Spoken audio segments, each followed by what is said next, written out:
À bientôt 14 h sur BFM TV. Merci d'être avec nous à la une cet après-midi. Cela risque d'être la grosse galère à la période de Noël. L'intersyndicale de la SNCF vient de déposer un préavis de grève reconductible à partir du 11 décembre.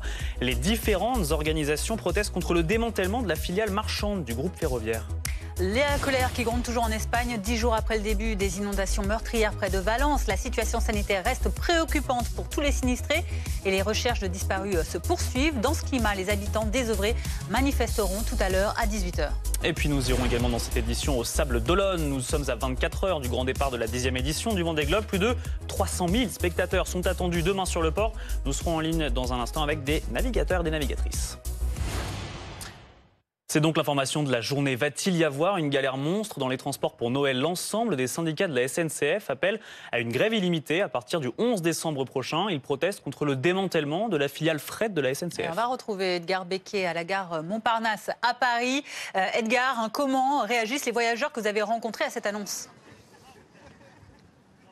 Pas très bien, vous l'imaginez, pas vraiment bien du côté des usagers que l'on a pu rencontrer. Ça devient un peu une tradition, la tradition de la grève de Noël à la SNCF. Une grève illimitée et reconductible à partir du 11 décembre prochain. C'est ce qu'ont annoncé aujourd'hui les syndicats. Et donc, ces grèves pourraient avoir un impact important sur les trajets lors de la période des fêtes de fin d'année. Tout à l'heure, avec Margot Sèvres, on a pu rencontrer des voyageurs qui ont prévu de prendre le train en décembre. Ils nous disent comprendre les revendications des cheminots, des syndicats, mais pointent du doigt le fait que ces grèves se produisent toujours à la même période de l'année, au moment des fêtes de Noël. Écoutez justement ces voyageurs.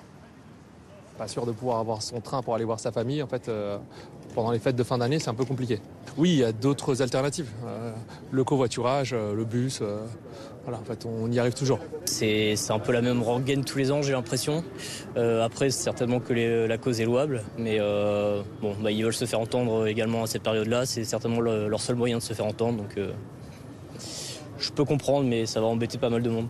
Évidemment, ça peut impacter les voyages de fin d'année familiaux. Écologiquement, tout le monde est partant pour le train, mais quelquefois, les grèves, ça peut impacter. Alors le motif principal de cette grève, c'est que les syndicats s'opposent au démantèlement de Fret SNCF. Ils veulent un moratoire sur ce sujet. Fret SNCF, en fait, c'est la filiale transport de marchandises de la SNCF. Et puis les syndicats s'opposent aussi à l'ouverture à la concurrence de la SNCF. Edgar Becquet depuis la gare Montparnasse sur des images de Philippe Gaillot. On continue d'en parler avec vous, Axel Persson. Vous êtes secrétaire CGT cheminot de Trappes et de Rambouillet. Merci d'être sur ce plateau. Merci. Pourquoi d'abord une telle grève? Que demandez-vous? Est-ce que vous comprenez que les voyageurs ne sont pas très contents de cette annonce? Oui, de toute façon, les voyageurs qui sont avant tout des travailleurs, j'imagine, sont aussi pas très contents du nombre de liquidations d'emplois qu'il y a aujourd'hui dans le secteur privé. Et ce qui se passe aujourd'hui à la SNCF, justement, avant même de parler de la grève du 11 décembre, il y a celle du 21 novembre. Parce que le 21 novembre, on appelle à la grève pour 24 heures, qui sera donc une grève ultimatum. Et si la direction et le gouvernement ne venaient à ne pas reculer, alors oui, on n'aura pas le choix que d'engager un rapport de force à partir du 11 décembre. Et la question qui est posée aujourd'hui, c'est, bien sûr, j'ai entendu, vous avez parlé du fret, qui en effet est tout simplement, purement et simplement liquidé au 31 décembre, c'est-à-dire fermeture du fret à partir du 31 décembre, donc évidemment on va s'y opposer. Mais il n'y a pas que au fret, aux voyageurs. Par exemple, moi je suis un conducteur de train dans le secteur voyageur, et la direction est en train de mettre en place aussi un plan qui ressemble aujourd'hui à un démantèlement, c'est-à-dire qu'ils veulent nous obliger à être transférés dans des filiales, alors qu'on a signé un contrat à la SNCF, dans des filiales dans lesquelles aucun des droits qu'on a actuellement ne serait garanti. Et évidemment, nous on compte s'y opposer, qu'on soit au fret ou aux voyageurs, et le tout évidemment dans un contexte où les salaires, eux évidemment, ne suivent pas l'augmentation du coût de la vie, ce qui fait que tous ces motifs de mécontentement sont en train de s'agréger. Et nous, ce qu'on va faire en tant que militants ouvriers, c'est évidemment les faire converger, les organiser pour déboucher sur la satisfaction de nos revendications, et on s'en excusera pas, on en est très fiers. Alors vous avez annoncé ce calendrier avec un ultimatum, vous le répétez, du 21 novembre. Alors pourquoi cette date ensuite, si ça ne passe pas, si c'est pas en votre faveur, d'aller au-delà du 11 décembre, pourquoi? Parce que le 21 novembre, justement, ça permet d'être quand même assez loin justement des fêtes de fin d'année, sachant qu'en fait, c'est pas nous qui avons choisi de liquider le fret au 31 décembre. novembre. Hein. Ça, c'est le gouvernement qui a décidé, pendant les fêtes de fin d'année, on fermera Fret SNCF. Un peu d'ailleurs comme, je ne sais pas si vous avez suivi ce qui se passe par exemple à Michelin aujourd'hui. Où oui, on va en parler dans un instant. Je voulais juste revenir sur cette date. Parce que aussi, le 21 novembre, pourquoi vous n'avez pas choisi par exemple de faire un appel à la grève à partir du 21 novembre et puis peut-être laisser le temps justement d'avoir... Justement, c'est pour ça, c'est le 21 novembre, on est en grève de 24 heures. Vous vous arrêtez et ensuite vous reprendrez le 11 décembre. Si, uniquement. Évidemment, si entre le 21 novembre... C'est bien qu'il y a un rapport avec les vacances de Noël que vous souhaitez utiliser c'est 2 semaines après, mais bon, si elle est reconductible de jour en jour pendant 2 semaines, ça mettra les Français dans l'embarras. C'est un moyen de pression volontaire. Le 21 novembre, du 21 novembre jusqu'au 11 décembre, il y aura justement presque 3 semaines, 2 semaines et demie pour être précis, pour laisser à la direction et au gouvernement de revenir avec des propositions qui soient bien différentes de celles qui nous ont opposées jusqu'aujourd'hui. Donc on aura 2 semaines pour discuter. Si la direction et le gouvernement refusent de le faire, oui, on assumera nos responsabilités. Les discussions ont déjà eu lieu. Elles ont eu lieu, justement, elles n'ont pas débouté, elles n'ont pas débouché sur une satisfaction, puisqu'ils ont dit non, on maintient le cap du gouvernement précédent. Qu'est-ce que vous demandez de plus au gouvernement? On sait qu'il y a des informations qui disent qu'il y aurait 10% de suppression de postes, donc c'est à peu près 500 postes qui seraient menacés pour SNCF Fret.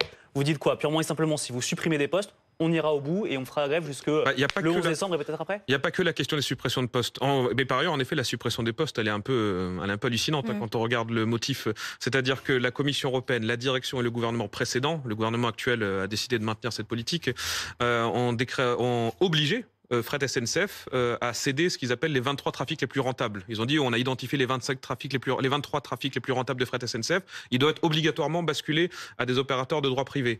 Mais c'est pas pour rien, c'est parce qu'en fait il y a eu une aide qui a été accordée à SNCF de 5 milliards d'euros. Oui, c'est assez intéressant, oui, parce que justement ils ont dit que les aides, puisqu'en fait l'actionnaire de Fret SNCF en effet c'était l'État, donc ils ont décrété que étant donné que l'actionnaire qui est par ailleurs l'État a financé Fret SNCF, il considère que les opérateurs de droit privé qui eux d'ailleurs sont aussi des filiales d'opérateurs publics. En général, c'est la Deutsche Bahn qui est le plus gros opérateur en France. Ont bénéficié d'un financement qui ne favorise pas la concurrence. Donc, ils ont décidé de manière complètement artificielle de dire on ferme Fret SNCF purement et simplement. Qu'est-ce que vous demandez au gouvernement? La fin de ce plan de discontinuité pour ce qui concerne le fret. Et pour le voyageur, c'est là où moi je travaille, le voyageur, l'arrêt total de cette politique. Avec quelle alternative du coup? Parce que si vous êtes dans une négociation, il faut proposer autre chose. Quelle alternative pour rembourser ces milliards qui ont été déjà, ça à la limite, j'aurais envie de vous dire, ça à la limite, c'est pas notre problème, ceux qui ont fait ça. Ceux qui ont créé cette politique et qui l'ont fait. Ça à la limite, c'est pas notre problème, pas plus que c'est le problème des salariés de Michelin, les choix économiques que font par exemple leurs actionnaires. Mais par ailleurs, je pourrais préciser que 5 milliards dans un groupe comme la SNCF, par ailleurs, compte tenu de la trésorerie disponible, qui se chiffre à presque 13-14 milliards d'euros, c'est par ailleurs quelque chose qu'ils pourraient payer. Et à la limite, ça, je pourrais dire, ça, c'est pas notre problème. Nous, ce qu'on dit, c'est comme on n'a pas voix au chapitre pour ce genre de décision, ce n'est certainement pas à nous de les payer. Et ça se vaut qu'on soit à la SNCF, ça se vaut qu'on soit à Michelin, ça vaut qu'on soit dans la fonction publique, ça vaut dans n'importe quel secteur de l'industrie. On continue d'en parler avec vous. C'est le problème général avec le budget, personne ne veut payer. Et pourtant, il faut bien, malheureusement. Et c'est toujours les salariés qui vont le payer, par contre.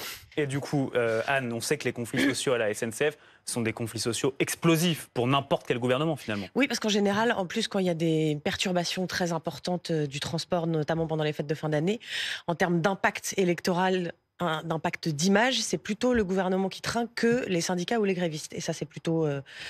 ça se vérifie quasi chaque année, parce qu'effectivement, c'est un conflit récurrent. Oui, c'est plutôt en général, effectivement, le gendarme public qui trinque plutôt que les grévistes ou les syndicats. Donc ça, c'est la première difficulté pour le gouvernement, d'autant plus qu'on a un entonnoir social, on y vient, très compliqué qui s'annonce pour les quelques mois qui viennent en France. Donc l'État est dans une posture un peu compliquée, outre effectivement les négociations sur le fret et sur l'argent que l'État y met. Dans les négociations sur l'éventuelle reprise du travail ou les négociations de grève entre la direction de la SNCF et les syndicats, normalement, l'État n'a pas à intervenir. Et c'est ce qu'il dit aujourd'hui, puisque l'État n'est plus propriétaire de la SNCF, et bien l'État dit on va laisser le dialogue social se faire. Le problème, c'est qu'effectivement, il y a des impacts sur l'économie, il y a des impacts sur les transports des Français, sur l'image du gouvernement, et donc il y a nécessairement à un moment ou à un autre une pression politique qui est mise sur la SNCF. Alors comment fait l'État? En général, il y a une espèce de gradation. On l'a vu l'année dernière, puisque le conflit avait été évité de peu, en tout cas le blocage des trains à quelques jours de Noël, absolument. La première étape, ça avait été d'abord de recevoir / convoquer le président de la SNCF en disant il faut absolument que les négociations aboutissent. Pression très importante mise par l'exécutif, effectivement, sur ce PDG. La deuxième menace qui avait été brandie, ça avait été celle de la législation, en l'occurrence un projet de loi qui qui visait à interdire les grèves pendant les périodes tendues et notamment pendant les vacances de Noël. C'est le modèle italien notamment qui a mis en place donc l'interdiction des grèves pendant les transports, en tout cas avec un service minimum très très important au moment des fêtes de fin d'année. Ce projet de loi, il est allé jusque devant le Sénat, il a été adopté. Et au moment où il a été question de le faire adopter à l'Assemblée nationale, c'est le gouvernement qui a dit c'est trop inflammable socialement, on recule, on n'y va pas. On a changé de gouvernement. Est-ce que ça peut évoluer? On le verra. Et puis troisième point qui est évoqué par le gouvernement, c'est effectivement la question de la pression sociale d'une certaine façon, c'est-à-dire de communiquer beaucoup et de renvoyer la faute sur les grévistes et sur la SNCF, surtout sur les grévistes. Politiquement, c'est une ficelle qui est utilisée quasi à chaque fois, en disant si jamais les Français sont embêtés, ça n'est ni la faute du gouvernement ni la faute de la direction de la SNCF, mais bien celle des grévistes. Et on verra si on arrive jusqu'à cette ultime mesure, voilà. Brièvement, il y a le ministre des Transports aussi qui a réagi, qui renvoie la responsabilité aussi de cette grève. Voilà, alors on entend quand même la réserve dans ce que dit le ministre des Transports, puisqu'il dit qu'il respecte le dialogue social entre la direction de la SNCF. Le ministre, dit-il, sait pouvoir compter sur l'esprit de responsabilité de la direction et des syndicats pour s'entendre. Compte que ça se résolve tout seul. C'est un gros appel, oui bien sûr, mais encore une fois, vous voyez cette espèce de réserve. On fait tout pour que ça atterrisse correctement et en même temps on peut pas intervenir dans ce dialogue social, en tout cas pas à ce stade. De l'optimisme aussi, ça on verra si c'est trop optimiste. Décembre est encore loin d'ici là. Il faut respecter le dialogue social. L'objectif est bien sûr de parvenir à un accord qui évite de bloquer les Français. Ça, c'est le ministre des Transports auprès de BFM TV. Axel Persson, vous pensez que ça peut se décanter d'ici le 11 novembre, d'ici le 21 novembre et le 11 décembre? C'est beaucoup trop tôt pour le dire, mais je l'espère. Je vous le dis, je l'espère. Parce que ce conflit-là, il nous est imposé. Parce que, encore j'insiste, la date pour liquider le fret, c'est pas nous qui l'avons choisi. C'est eux qui ont décidé. Vous pensez qu'elle a été choisie exprès par la direction de la SNCF? Ça, je ne sais pas. Ça, à la limite, faudrait. Ils se seraient dit, on le fait à la fin de l'année. Non, ils n'oseront jamais faire une grève. Honnêtement, ça, j'en sais rien. Je pense pas. Honnêtement, je pense pas. Mais par contre, le fait, c'est qu'elle l'est. C'est eux qui ont choisi cette date. On a l'impression quand même que les fêtes de fin d'année, c'est le moment des négociations à la SNCF systématiquement. Oui, il y a un peu ça. Sachant qu'il y a le 31 décembre au fret, mais là, on parle du fret parce qu'en effet, il y a une urgence puisque là, on parle d'une liquidation pure et simple de l'entreprise, de cette partie-là de l'entreprise. Mais par exemple, aux voyageurs, à partir du 15 décembre, il y a toute une série de cheminots, notamment, je pense en partie en Marseille, à Amiens et une autre partie dans d'autres régions en France, qui eux, là, la SNCF leur a dit, vous allez basculer dans des filiales de droit privé, alors que c'est la SNCF qui continue à exercer le marché. Mais ils ont dit, on va vous mettre dans des filiales dans lesquelles justement vous n'aurez plus les mêmes droits que. On suppose qu'ils n'ont pas été prévenus à la dernière minute non plus. Et que ça fait un moment qu'on leur dit, on va pas se laisser faire. Il y a des grèves. Mais vous avez attendu quand même la veille de la. Il y a des grèves à attendre chez eux aussi. En fait, c'est aussi parce que c'est le 15 décembre, cette date-là, des transferts dans ces régions-là, que cette date en décembre émerge. Pas de chance. Et c'est pour ça aussi qu'on est en train de faire, en effet, converger toutes ces mécontentements en une stratégie de victoire et de lutte commune. Merci Axel Persson, secrétaire général CGT cheminot de Trappes et de Rambouillet pour toutes ces explications. Merci également Anne. Dans l'actualité également, l'Espagne, où la situation à Valence reste très tendue. Les rues de dizaines de communes sont toujours remplies de boue. Vous allez voir sur ces images assez impressionnantes. La situation sanitaire, elle aussi, reste préoccupante. Et on va retrouver sur place Laura Cambo. Laura, vous êtes dans les bouchons dans la région de Valence. C'est en fait dû aux milliers de bénévoles qui affluent pour aider les sinistrés. On imagine qu'ils affluent notamment parce que c'est le week-end.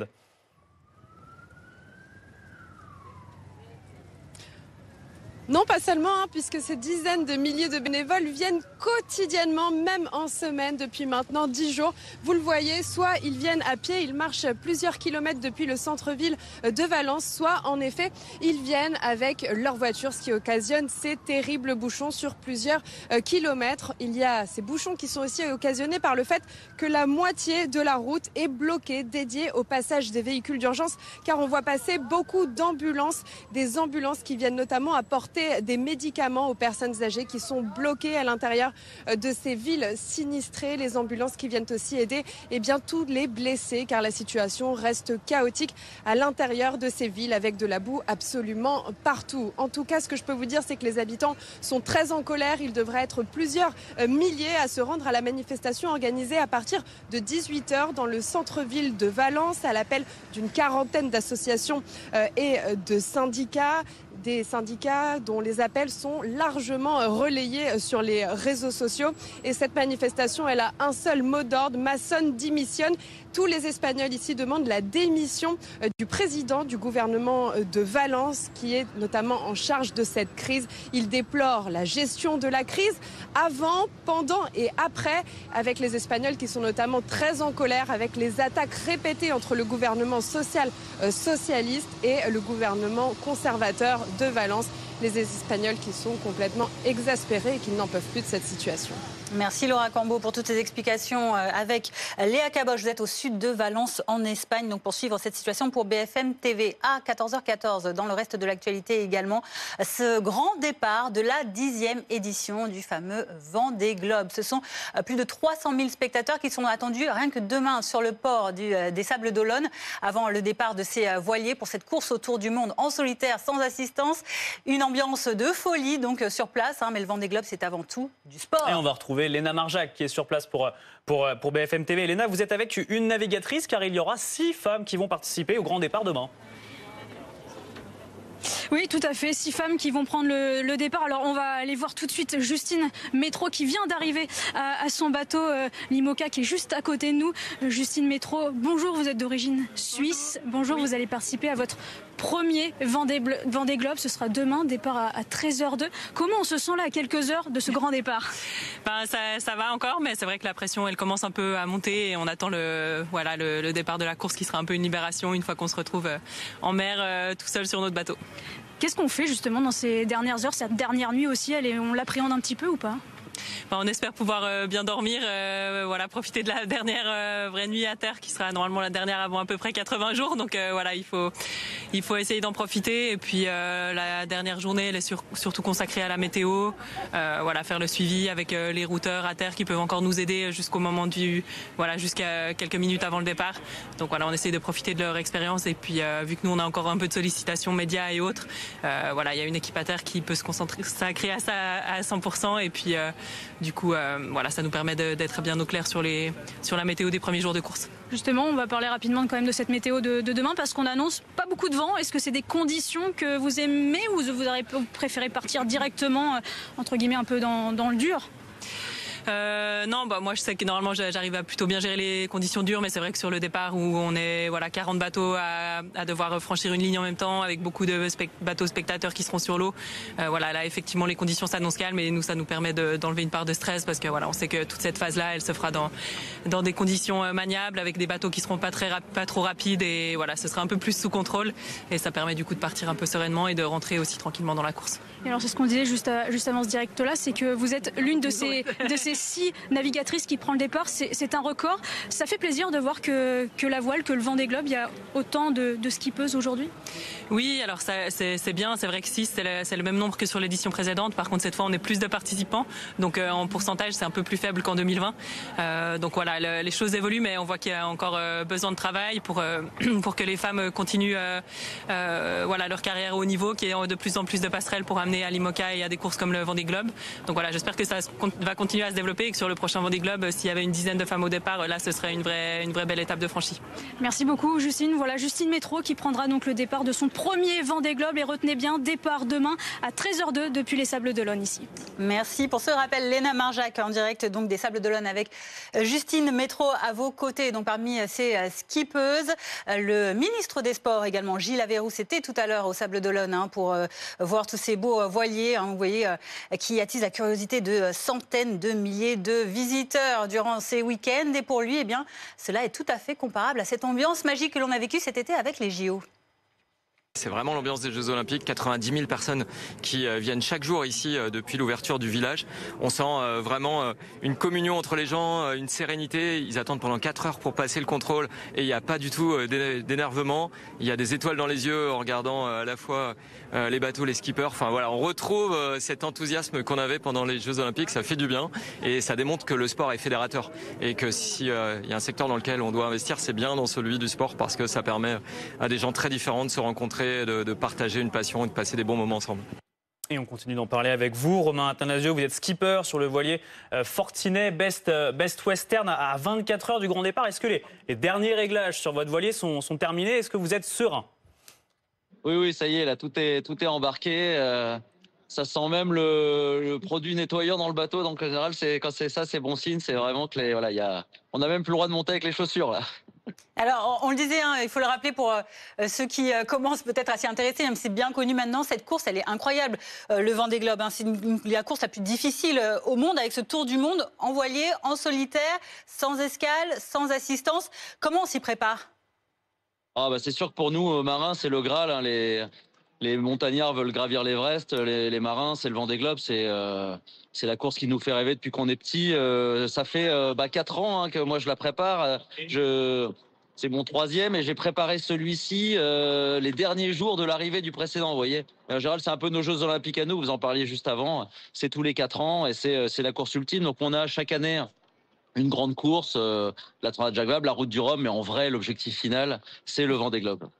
Quel est votre objectif pour cette 10e édition et votre 3e participation ? C'est la victoire finale ou c'est d'abord, avant tout, de rentrer au port en un seul morceau, j'ai envie de dire ? C'est un peu tout ça. Fortinet Best Western, c'est un foiler, mais c'est pas un bateau neuf. Donc gagner, c'est quand même difficile. Mais je me dis pourquoi pas dans les 10 premiers et puis 75 ou 80 jours. Mon premier Vendée, j'avais mis 110 jours parce que j'avais eu beaucoup de problèmes techniques. 90 le deuxième, donc j'espère faire mieux avec celui-là. Mais en vrai, l'objectif quand même pour nous tous, c'est d'arriver au Sable d'Olonne. Alors justement, vous parlez de technique. Hein. Qu'est-ce qui a évolué sur votre voilier entre la précédente édition et celle-ci ?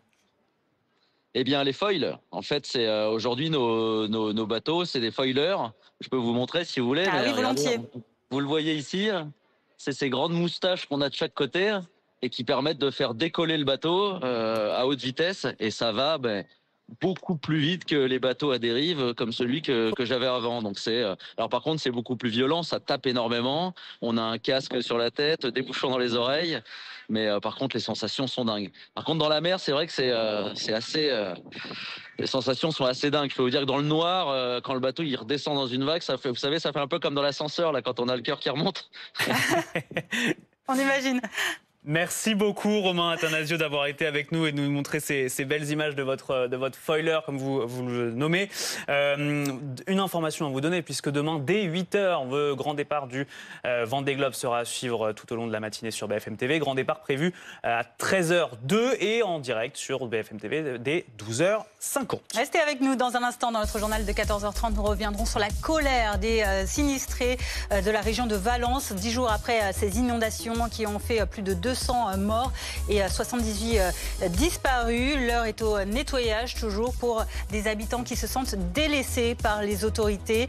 C'est dans ce climat que une manifestation aura lieu tout à l'heure à 18h. À tout de suite. Après Russie, les enfants volés d'Ukraine. Elle est partie avec son école, elle n'est jamais revenue. On prend les enfants parce qu'on ne veut pas qu'ils restent ukrainiens, on veut qu'ils deviennent russes. Les grands reportages de BFM TV sont à nouveau à l'honneur. Le prix Bayeux, Calvados-Normandie, a honoré le travail exceptionnel des grands reporters de la chaîne. Gaza, fuir l'enfer. Premier prix catégorie TV grand format. Le départ, c'est la décision la plus difficile que j'ai prise dans toute ma vie. Ça tire partout. Gaza est tombé.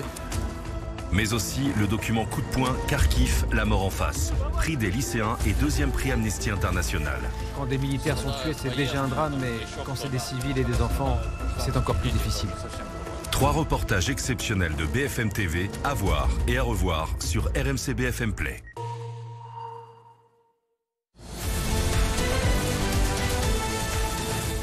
La toux est un phénomène très fréquent l'hiver. Attention, c'est parfois le signal d'alerte d'un asthme. Professeur Guilleminault, quand on pense toux, on pense rhume, grippe, bronchite. Est-ce un tort ? Non, la toux est un symptôme classique d'une infection virale, peut durer même 2 à 3 semaines.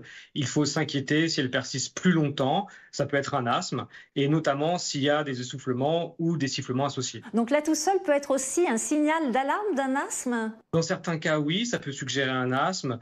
Chez l'enfant, la toux isolée est assez caractéristique d'un asthme, tout comme chez la femme ménopausée. Quel que soit l'âge, il faut savoir consulter son médecin généraliste, son pneumologue, qui réalisera un examen du souffle pour permettre justement de poser un diagnostic d'asthme et mettre en route un traitement de fond adéquat pour éviter les crises. Merci et à très bientôt pour une nouvelle Minute Santé.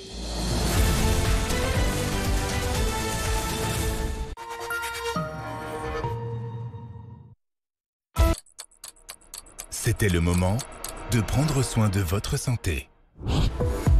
GSK, entreprise biopharmaceutique. Unir la science, la technologie et les talents pour devancer ensemble la maladie. Ouais, ça va, j'ai commencé ce matin. Ah bah t'inquiète, je pense que j'ai mon après-midi de libre. Hein. Et demain aussi, je crois, mais... T'as peut-être pas bien géré ton premier jour, mais au moins t'as géré ton forfait 5G Red. 120 Go à 7,99 € par mois, sans engagement. Red by SFR, tu gères. Pierre, one word to describe yourself.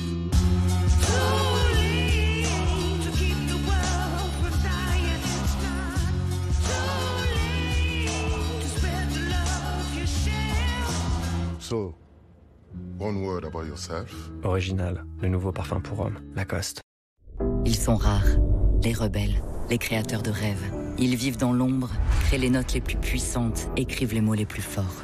Toutes ces merveilles que seuls peuvent imaginer. L'un d'entre eux, l'un d'entre nous. Nouveau Cupra Tavascan, 100% électrique, à partir de 399 € par mois.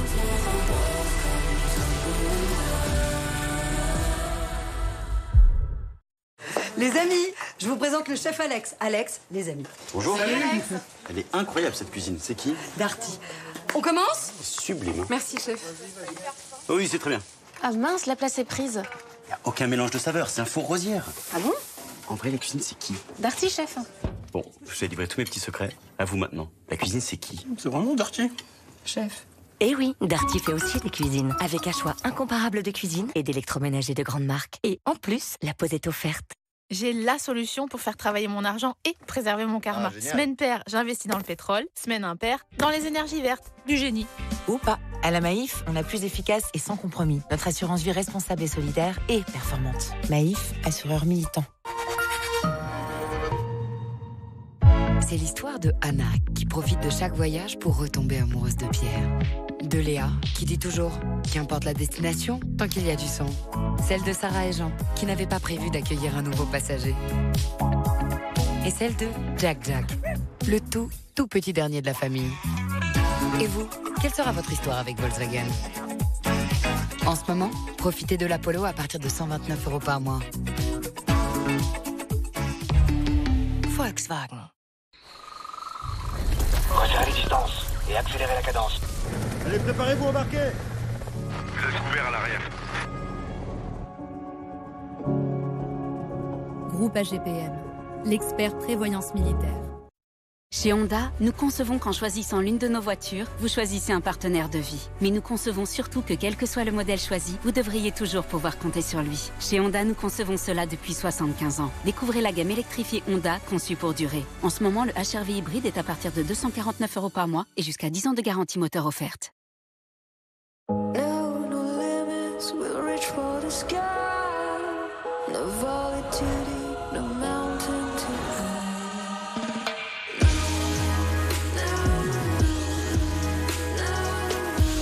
Donnez une nouvelle dimension à la ville avec le nouveau Nissan Qashqai e-Power. Defy Ordinary.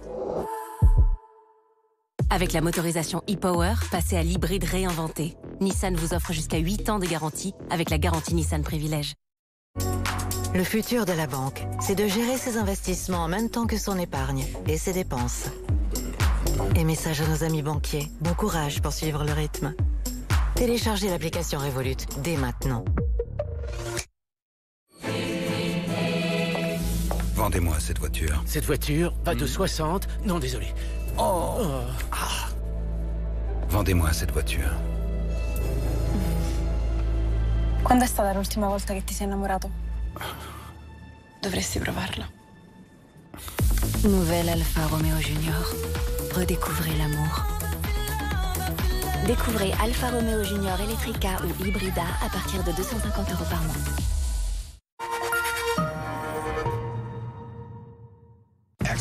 Passez à la météo aussi facilement que ça, avec Ulysse. Ulysse, et c'est réglé. Entrepreneurs, soyez au top devant la météo avec Groupe Verlaine. Le meilleur de la rénovation énergétique à vos côtés pour développer votre franchise. Groupeverlaine.com.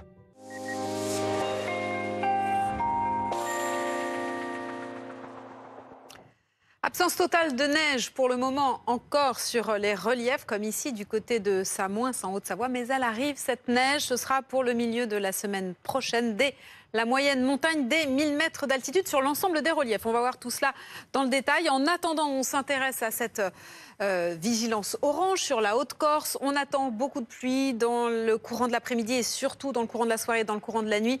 L'équivalent d'1 mois et demi de pluie. Donc sur la région de Bastia, attention, en fait c'est la dépression, la goutte froide qui était sur la Costa Brava, qui a apporté toutes ces intempéries également, qui s'est décalée sur l'Hérault et sur l'Aude, qui était en vigilance orange hier. Et tout cela se décale maintenant vers l'est de la Corse, le nord-est de la Corse précisément, la région de Bastia, qui pourrait avoir localement plus de 200 mm de précipitations au plus haut de l'épisode. Donc ce sera vraiment à confirmer dans le courant des prochaines heures. Ailleurs, vous le voyez, sur le sud-ouest, c'est des pluies également, souvent faibles et éparses.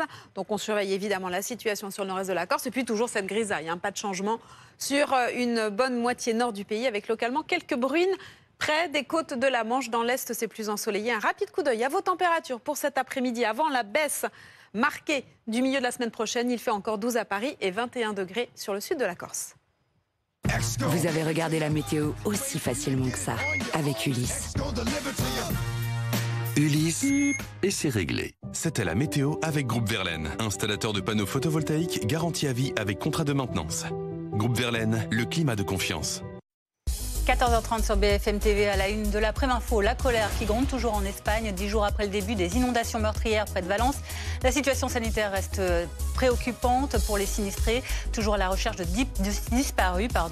Dans ce climat, les habitants désœuvrés manifesteront aujourd'hui à 18h. À la une également, vers une grève d'ampleur à la SNCF pour la période de Noël. L'intersyndicale prévoit une grève reconductible à partir du 11 décembre. Les organisations syndicales veulent protester contre le démantèlement de la filiale fret de la SNCF. Au-delà des SNCF, c'est un automne et un hiver sociaux compliqués qui s'annoncent. Au programme, manifestations agricoles la semaine prochaine, la grève dans la fonction publique, mais aussi des mobilisations contre les plans sociaux dans le privé, chez Michelin, chez Auchan. Nous verrons comment tout cela se prépare pour le gouvernement. Et puis J-, avant le départ de la 10e édition du Vendée Globe, départ à suivre demain midi sur BFM TV. En attendant, des milliers de personnes sont déjà présentes au Sable d'Olonne. L'ambiance monte devant les voiliers. Nous serons sur place dans un instant. Mais tout d'abord, cette colère qui reste intacte en Espagne. Pourtant, plus de 10 jours après ces inondations qui ont débuté dans la région de Valence et qui ont fait au moins 223 morts et 78 disparus sur tout le pays. Antoine Forestier, vous êtes notre envoyé spécial. Vous êtes à Benetússer, c'est ça, on est tout près de Valence. Aujourd'hui encore, on voit les sinistrés sont occupés. Il y a du nettoyage, il y a également des recherches. Quelle est la situation précise autour de vous ? Oui, cela fait plus de 10 jours désormais que ce nettoyage a commencé et tous les commerçants ici de ce quartier qui est au sud de Valence, c'est une commune qui se nomme Benetússer, eh bien ils réparent ce qu'ils peuvent. Là c'est un supermarché, on voit également beaucoup de monde à l'œuvre et puis il y a aussi des commerces qui eux se sont transformés. On va vous montrer sur le côté, ici c'est une boucherie qui désormais est un centre d'aide humanitaire en quelque sorte, avec beaucoup de produits qui sont proposés aux sinistrés, des couches là à l'image, également des bottes pour les enfants qui le souhaiteraient, et tout le monde vient comme ça soit apporter des fournitures qui peuvent ensuite être données, soit venir se servir comme c'est le cas ici de ces habitants que vous voyez sur ces images. On va remonter la rue comme ça pour vous montrer un petit peu toutes les scènes auxquelles on assiste depuis ce matin dans tous ces quartiers de Valence. Ici juste à côté c'est un bar, un café. On discutait tout à l'heure avec la gérante qui est ici en train de nettoyer. Par exemple, ici, elle aide les gens, elle leur nettoie les bottes alors qu'ils viennent d'aller prêter main forte ici dans le quartier. Elle nous expliquait que le nettoyage ici a été bien avancé. Il a été notamment aidé par des Français qui sont venus il y a quelques jours l'aider, des Italiens également. Mais quand on constate les dégâts à l'intérieur, elle nous dit qu'il y en a encore pour 3 à 4 mois avant potentiellement de pouvoir rouvrir. Il y a de nouveau de l'électricité, de nouveau de l'eau à l'intérieur de ce commerce, mais il y a encore beaucoup de travail et ici il y a tout qui est nettoyé vraiment petit à petit. Et puis on a des beaux messages à chaque fois qui sont affichés, soit par les habitants un petit peu plus haut qui eux n'ont pas été touchés parce qu'ils étaient à l'étage. L'eau ici a monté à peu près 2 mètres. Par exemple ces commerçants qui ici ont affiché sur la vitrine au peuple merci pour tout. Et les gens, une fois qu'ils ont fini le nettoyage, eh bien, viennent à poser leurs mains ici comme un message. Ils venaient ici tous ensemble tout à l'heure. On sent beaucoup de solidarité dans les rues des communes qui ont été impactées par ces inondations il y a maintenant plus de 10 jours. Antoine, des images de solidarité qui font chaud au cœur, mais on imagine aussi que la colère continue de monter en Espagne puisque, on le voit, les dégâts sont très importants. Et vous le disiez, plusieurs mois vont être nécessaires pour tout nettoyer et tout réhabiliter. Oui, la colère, elle est également présente. C'est vrai que quand on voit ici les gens à la tâche en train de tenter de nettoyer, regardez, on va vous montrer vraiment dans la rue les balais incessants des gens qui viennent passer tout leur temps libre ici dans les rues pour aider à nettoyer. On sent de la colère et ils vont l'exprimer cet après-midi parce qu'il y a une manifestation qui est organisée notamment par une cinquantaine d'associations, de syndicats, plutôt de gauche, qui vont demander notamment la démission de tous les responsables politiques qui, selon eux, ont trop tardé à lancer les alertes et aussi à venir apporter de l'aide sur le terrain. Cette manifestation, elle aura lieu devant la mairie de Valence. Donc c'est de l'autre côté, un petit peu plus loin, il faudra traverser le pont. Elle a été programmée à 18h parce que cela permet à tous les gens qui viennent aider ici de terminer le nettoyage et ensuite de faire comme ils sont en train de faire, quitter les lieux, aller se nettoyer et aller de l'autre côté pour aller à ce point de rendez-vous. Il va y avoir un cortège dans les rues de Valence qui va aller jusqu'au Parlement du gouvernement de la région ici, où là aussi on va demander la démission du président du gouvernement de la région. Ici, on ne digère pas la façon dont ça s'est passé politiquement à l'époque, au moment du passage de cette tempête sur la ville. Et donc il y a, selon les organisateurs, plusieurs milliers de personnes qui sont attendues dans les rues cet après-midi pour une manifestation qui a priori sera silencieuse, également pour montrer tout le respect qu'ont les habitants, les Espagnols qui viennent ici prêter main forte suite aux nombreuses victimes que l'on a ressentées par centaines ici à Valence. Et on suivra ça évidemment en direct sur BFM TV. Merci Antoine Forestier avec Brice Petit-Fils en direct de Benetússer. La colère, vous l'avez vu donc sur place. Et il y a également eu ces autres intempéries d'une intensité presque égale à celle de la région de Valence. C'était il y a quelques jours, et dans la nuit de jeudi à vendredi en Catalogne cette fois-ci. Heureusement, pas de victimes à déplorer, mais vous le voyez, les rues de la station balnéaire, par exemple de Cadaqués, totalement ravagées par des torrents d'eau, des inondations qui ont provoqué ces dégâts sur ces voitures qui sont retrouvées encastrées les unes dans les autres et qui sont donc électroyées pour être évacuées. Vous voyez ces ponts totalement bouchés par ces véhicules entassés et de la population qui continue, elle aussi, d'essayer de tout nettoyer aujourd'hui. Et on continue d'en parler avec vous, Paul Marquis. Vous êtes météorologue. Merci beaucoup d'être avec nous sur BFM TV. On voit bien, Paul Marquis, en fait, que ces épisodes de gouttes froides, d'orages qui restent stationnaires sur une même zone se reproduisent semaine après semaine. Ah oui, effectivement, en fait, si vous voulez, la Méditerranée est encore beaucoup trop chaude pour la période, à quasiment 19-20 degrés, ce qui est environ 2 à 3 degrés au-dessus des moyennes de saison. Donc mécaniquement, plus la Méditerranée va être chaude, plus elle sera disponible pour générer du coup des orages parfois assez pluvieux. On sait qu'effectivement, dès qu'on gagne 1 degré de température, on va gagner jusqu'à 7 à 10% de précipitations en plus. Donc on voit qu'effectivement, une mer qui va être chaude ne fera qu'aggraver les orages et non pas les diminuer. Donc c'est vrai que dans les prochaines heures, on a des orages qui vont toucher la Corse, notamment le nord de la Corse, de manière assez importante. Et également la semaine prochaine, on a en surveillance un nouvel épisode méditerranéen sur la Catalogne ainsi que le sud de la France. Oui, alors justement, pour revenir sur la France et donc la Haute-Corse qui est désormais concernée par une vigilance orange météo France, à quoi est-ce qu'il faut s'attendre? Est-ce qu'il faut s'attendre à un épisode aussi violent que ceux qu'on a observés en Espagne? Alors non, effectivement, on sait que à chaque épisode méditerranéen ne donne pas, heureusement, à chaque fois une catastrophe. Il faut quand même, effectivement, d'un côté, rassurer aussi ceux qui nous écoutent. En revanche, il est vrai qu'on attend des quantités de pluie qui vont être assez importantes aujourd'hui et jusqu'à la nuit prochaine sur le nord-est de la Corse. On aura localement jusqu'à 150 voire 200 mm de pluie, ce qui est quand même considérable. Ça représente quasiment 6 semaines de précipitations. Encore une fois, on a cette instabilité latente en Méditerranée, à la fois de l'air froid en altitude, qui du coup va générer une différence de température importante et donc des orages qui sont très peu mobiles. Et c'est cette absence de mobilité, cette stationnarité qui génère effectivement des cumuls de pluie très importants en seulement quelques heures, là, dans les prochaines heures sur la Corse. Ouais. Paul Marquis, ces épisodes méditerranéens, ces gouttes froides sont récurrentes à cette période de l'année en Méditerranée. Jusqu'à quand elles peuvent durer? Est-ce que les habitants de la Méditerranée pourront souffler à partir, je ne sais pas moi, de la mi-novembre, de début décembre? Alors non, c'est vrai qu'effectivement, les épisodes méditerranéens peuvent se produire toute l'année. Il n'y a plus vraiment de période plus ou moins propice. Alors c'est vrai qu'on en a plus à l'automne, mais on peut en avoir cet hiver. C'était le cas l'hiver dernier, on en a eu quasiment une dizaine, ce qui est vraiment important. Là, dans les prochains jours, en tout cas, on aura d'autres épisodes potentiellement à risque, notamment à partir de mercredi, jeudi, vendredi la semaine prochaine, entre Catalogne, sud de la France, donc de Perpignan jusqu'à Marseille, voire jusqu'à Nice. Donc il faudra être très vigilant. Et ces épisodes peuvent se dérouler encore de manière assez importante jusqu'à décembre. Et après, souvent en janvier, on a quand même une large décrue de ces épisodes. Mais là, on sait que dans les prochaines semaines, jusqu'à mi-décembre, on aura potentiellement d'autres épisodes méditerranéens qui seront à surveiller. bien qu'heureusement, en avançant dans la saison, les températures ont tendance à baisser. Donc mécaniquement, plus les températures vont être fraîches et moins les cumuls de pluie seront importants, en tout cas sur une courte durée. On pourra avoir effectivement des cumuls de pluie importants sur 2, 3 ou 4 jours, mais plus on avance dans la saison, et plus ces cumuls sont réduits, en tout cas sur plusieurs heures. On n'aura pas forcément d'orage en V ou de gouttes froides destructrices dans les prochaines semaines avec la baisse des températures. Alors vous disiez qu'en ce qui concerne l'Espagne, d'ici à peu près 5 jours, un nouveau phénomène de gouttes froides est attendu. Est-ce que là aussi, il va falloir s'attendre à des conditions similaires à ce qui s'est passé autour de Valence ou encore sur la Costa Brava ? Alors c'est quand même dur de dire parce qu'on est que samedi, l'épisode ne devrait débuter qu'à partir de mercredi, surtout jeudi, donc c'est encore assez loin, il faudra affiner les prévisions. Néanmoins, ce qu'on sait, c'est que le contexte est quand même moins favorable à des orages destructeurs. On a effectivement un contexte d'humidité qui sera quand même moins importante, donc moins d'eau précipitable. Donc après, on aura moins de cumul de pluie en assez peu de temps, ce qui est quand même d'un côté plus rassurant. Néanmoins, les sols sont saturés d'eau, donc on sait qu'un cumul de pluie qui peut être banal, voire anecdotique il y a encore quelques semaines, peut devenir problématique sur des sols saturés d'eau. Donc ce sera le cas effectivement de Perpignan jusqu'à Barcelone, jusqu'à Valence. Les sols sont saturés d'eau. Donc des pluies, même orageuses, même pas forcément très inquiétantes, peuvent le devenir sur des sols saturés d'eau. Donc il va falloir surveiller les prévisions pour les prochains jours, entre mercredi, jeudi, vendredi, entre la Corse, effectivement le sud de la France, la Catalogne, où de fortes pluies sont encore attendues sur ces zones.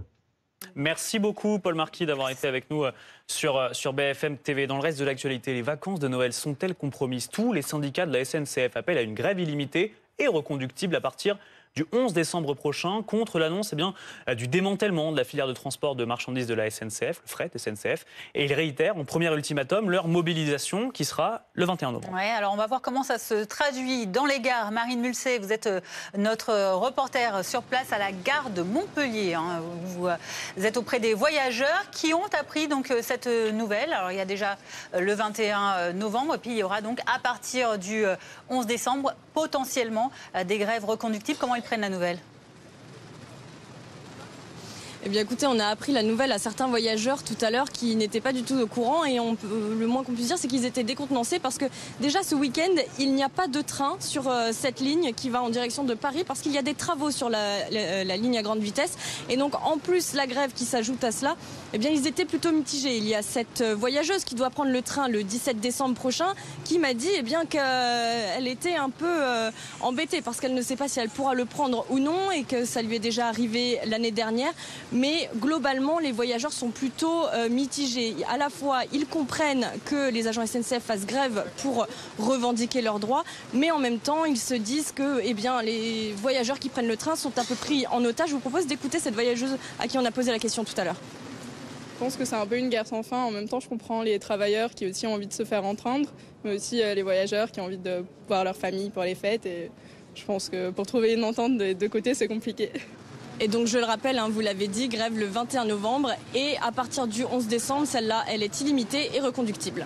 Marine Mulset depuis Montpellier sur des images de Camille Martin. On continue d'en parler avec vous, Anne-Sora Dubois du service politique de BFM TV. A annoncé en fait que ces conflits sociaux à la SNCF, c'est explosif pour le gouvernement. C'est très explosif, d'autant plus qu'en général, le paiement du tribut électoral en termes d'image va plutôt au détriment du gouvernement qu'au détriment des grévistes et des syndicats. Donc effectivement, c'est toujours un moment que le gouvernement redoute et scrute avec beaucoup d'attention, d'autant que le gouvernement est dans une posture un peu délicate, puisque n'étant plus actionnaire principal de la SNCF, propriétaire de la SNCF en quelque sorte, il a un rôle d'arbitre, mais d'arbitre plutôt officieux. Il ne peut pas techniquement mettre ses mains dans le dialogue social de la SNCF entre la direction et les grévistes. C'est d'ailleurs ce qui fait toute la réserve aujourd'hui du ministre des Transports qui dit qu'il respectera le dialogue social. Donc la seule façon d'intervenir, c'est une façon d'influence. Oui, c'est une influence politique surtout qu'il peut avoir notamment sur le PDG de la SNCF. On se souvient que l'année dernière, le pire avait été évité à quelques jours des fêtes de Noël puisqu'il n'y avait pas eu finalement de gros blocages. Mais ça avait fait suite effectivement à une série d'actions qui avaient été déclenchées par le gouvernement en dernière minute. Donc d'abord convoquer le président de la SNCF en lui mettant une grosse pression, en lui disant il faut absolument que vos négociations avec les syndicats les aboutissent, sinon on va droit dans le mur et une France bloquée pour Noël. La deuxième outil qui avait été utilisé par le gouvernement, c'était la menace de l'ouverture à la concurrence, dont on voit les conséquences aujourd'hui, puisqu'effectivement, elle s'est accélérée. Ça provoque les grèves de l'année suivante, mais au moins, ça a permis de l'éviter l'année dernière. On verra ce qu'on utilisera cette année. Et puis le troisième outil qui avait été utilisé par le gouvernement, c'était ce brandissement de la menace d'une loi sur l'interdiction des grèves pendant les périodes tendues. Ça existe en Italie. Finalement, ça n'est pas allé au bout l'année dernière. On a changé de gouvernement. Est-ce que ça peut évoluer? On le verra. Ça, c'est pour les menaces de grève à la SNCF. Et ce n'est pas fini, puisque Marc Ferracci, le ministre délégué en charge de l'industrie chez nos confrères de France Inter, lui a annoncé s'attendre à de nouvelles annonces de fermeture de sites industriels. Écoutez. Les annonces de fermeture de sites, il y en aura probablement dans les semaines et les mois qui viennent. Ici, je ne vais pas donner des chiffres, mais évidemment que ça va se compter en milliers d'emplois. On ne peut pas les évaluer précisément. Pourquoi on ne peut pas les évaluer précisément? Parce que sur chaque dossier, on se bat. Fonction publique, Anne, secteur privé, SNCF, agriculteurs la semaine prochaine. Ça se complique sérieusement pour l'automne et pour l'hiver d'un point de vue social pour le gouvernement. Oui, effectivement, très rapidement pour vous faire juste le récapitulatif, les grèves déjà confirmées, donc SNCF, Michelin, la grève de l'aérien, les pilotes le 14 novembre et le nouveau mouvement de protestation des agriculteurs à partir du 15 novembre. À venir probable un appel à mobilisation générale en soutien des salariés de Auchan, de la CGT, menace de grève dans la fonction publique, des enseignants et des laboratoires pour Noël. En fait, on a un phénomène d'entonnoir social, c'est-à-dire que tout se concentre exactement à cette période de l'année, parfois pour des raisons effectivement de pression mise sur les Français, parce qu'on sait que c'est un outil dans le dialogue social qui a toujours existé, et aussi parce que vous avez tout simplement l'aboutissement de crises qui sont de longue haleine, mais qui ne se sont toujours pas réglées. L'automobile, Michelin notamment, c'est un effet de crise européenne qui est en train de se durcir considérablement, c'est en train de toucher tout l'automobile en Europe, c'est la concurrence mondiale sur l'électrique, on ne fait pas le poids face à la Chine, c'est en train d'impacter tout l'automobile en Europe. Les crises de plus longue haleine, ce sont les agriculteurs. Vous voyez ces images de tracteurs, elles ont commencé au printemps dernier. Enfin, je dis elles ont commencé au printemps dernier. En réalité, ça fait 10 ans, 15 ans que le monde agricole souffre. Il y a eu des propositions au printemps. Il y a eu 60 propositions absolument, dont la première, c'était la simplification administrative. Ça ne coûte rien à l'administration française. On a l'impression que c'est le plus difficile à mettre en place. Ça n'a toujours pas atterri et donc ils promettent de se mobiliser de nouveau. Les Français les soutiennent très massivement, les agriculteurs, quel que soit leur mode d'action, quel que soit le moment où ils se mobilisent. Donc eux, ils n'ont pas de souci à se faire en termes d'image. Et dernier phénomène, ce sont les effets collatéraux du budget. Et ça, on le retrouve effectivement dans le fret de la SNCF, dans les jours de carence qui sont demandés aux fonctionnaires, puisqu'il y a cette menace de grève dans la fonction publique. Les 4000 suppressions de postes des enseignants, en réalité, personne ne veut payer, mais l'État n'a plus les moyens d'être aussi généreux qu'il l'était avant ou d'investir autant qu'il le souhaitait dans certains pans de notre économie. C'est ce qui fait aussi que tout converge à ce moment-là parce que le budget est en train d'être voté. Merci Anne. Guillaume Gontard, bonjour. Vous êtes sénateur de l'Isère et président du groupe politique écologiste Solidarité et Territoire. À l'Assemblée nationale, vous avez fait part de votre opposition au projet du gouvernement. Au Sénat, oui, pardon. Vous avez fait part de votre opposition au projet du gouvernement d'ouvrir à la concurrence. Pourquoi est-ce que vous vous opposez à la volonté de rentabilité exprimée pour la SNCF?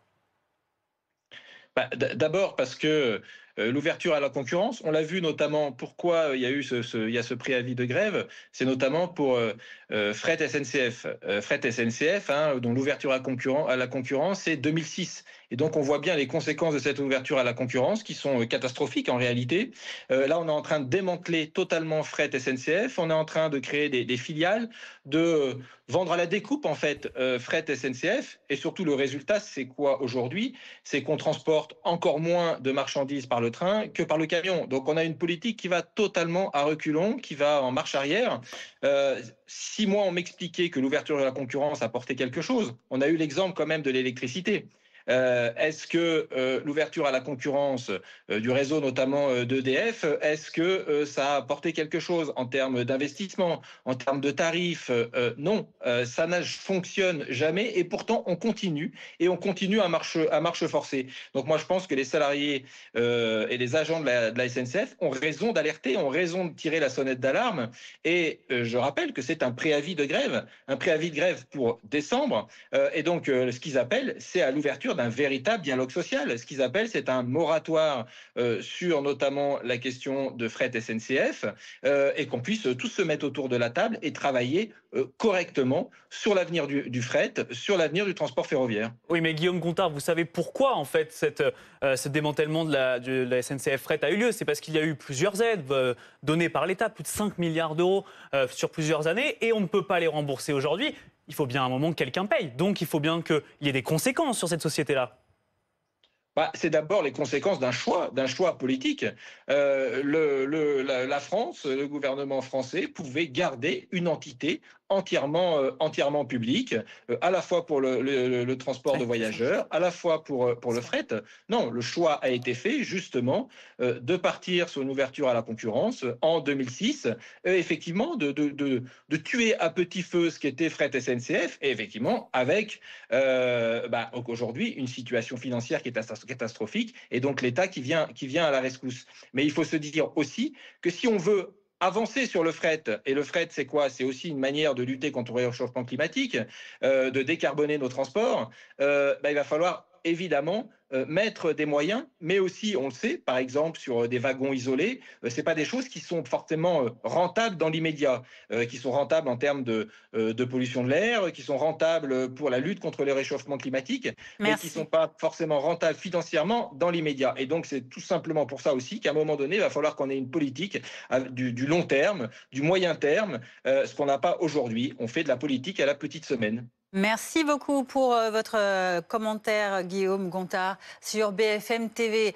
Avec nous également dans l'actualité, à 14h49, on est à moins de 24 heures maintenant, avant le départ de cette fameuse 10e édition du Vendée Globe. Ce tour du monde à la voile, en solitaire, sans escale, ni assistance.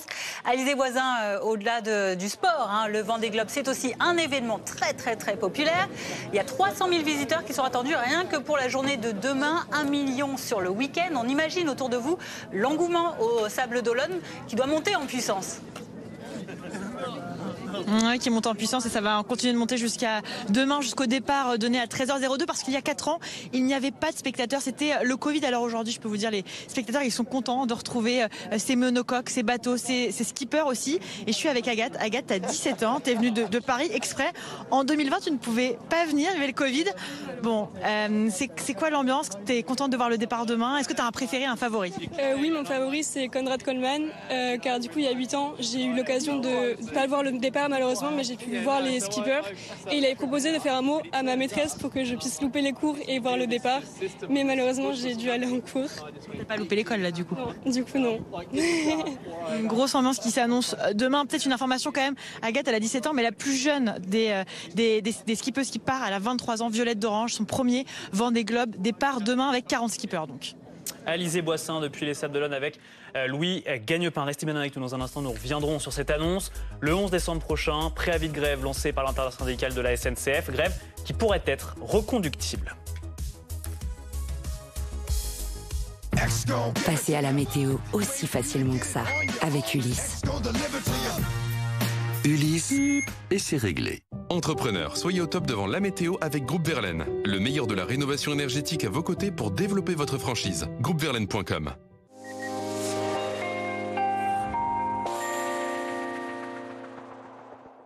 Absence totale de neige pour le moment encore sur les reliefs, comme ici du côté de Samoins en Haute-Savoie. Mais elle arrive, cette neige, ce sera pour le milieu de la semaine prochaine, dès la moyenne montagne des 1000 mètres d'altitude sur l'ensemble des reliefs. On va voir tout cela dans le détail. En attendant, on s'intéresse à cette vigilance orange sur la Haute-Corse. On attend beaucoup de pluie dans le courant de l'après-midi et surtout dans le courant de la soirée et dans le courant de la nuit.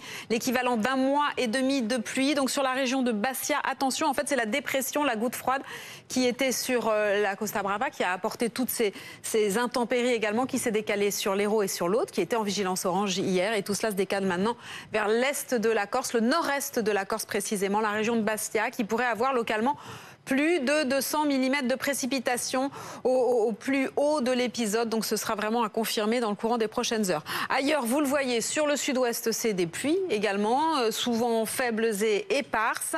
Donc on surveille évidemment la situation sur le nord-est de la Corse. Et puis toujours cette grisaille, pas de changement sur une bonne moitié nord du pays, avec localement quelques bruines Près des côtes de la Manche, dans l'Est, c'est plus ensoleillé. Un rapide coup d'œil à vos températures pour cet après-midi. Avant la baisse marquée du milieu de la semaine prochaine, il fait encore 12 à Paris et 21 degrés sur le sud de la Corse.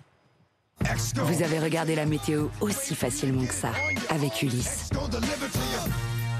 Ulysse, et c'est réglé. C'était la météo avec Groupe Verlaine, installateur de panneaux photovoltaïques garantie à vie avec contrat de maintenance. Groupe Verlaine, le climat de confiance. L'hiver, la toux est un phénomène banal, mais pas toujours. C'est parfois le signal d'alerte d'un asthme. Professeur Guy Minot, quelle attitude avoir face à une toux qui dure? Pour être honnête, il n'y a pas beaucoup de médicaments qui permettent de guérir la toux. Certaines études suggèrent d'utiliser le miel qui est mieux toléré que les médicaments antitussifs habituels. Il est à éviter chez le nourrisson. Mais si la toux persiste, il faut savoir se poser la question de l'asthme et donc consulter. À partir du moment où l'asthme est diagnostiqué, quel traitement mettre en route? Alors, chez l'enfant et l'adulte, le traitement de l'asthme, c'est un traitement de fond à base de cortisone inhalé pris tous les jours. Ce traitement permet de diminuer l'inflammation des bronches. Il est efficace et ne provoque pas les effets secondaires de la cortisone par voie orale. Il faut parfois l'associer à un bronchodilatateur de longue durée d'action qui permet de dilater les bronches et permet de mieux respirer. Merci et à très bientôt pour une nouvelle Minute Santé.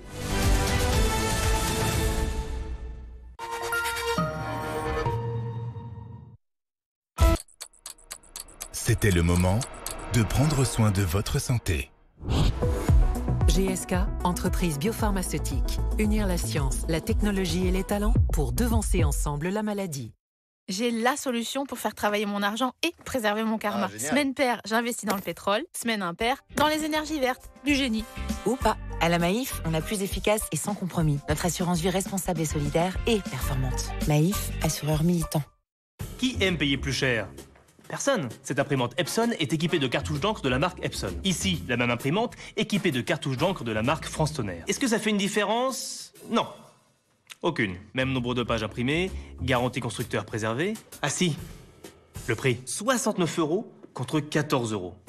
Intéressant, non? Vous comprenez mieux pourquoi 2 millions de clients, des particuliers et aussi des entreprises, achètent des cartouches de la marque France Tonnerre sur francetonnerre.fr, le numéro 1 français de la cartouche d'encre en ligne. Coin, coin.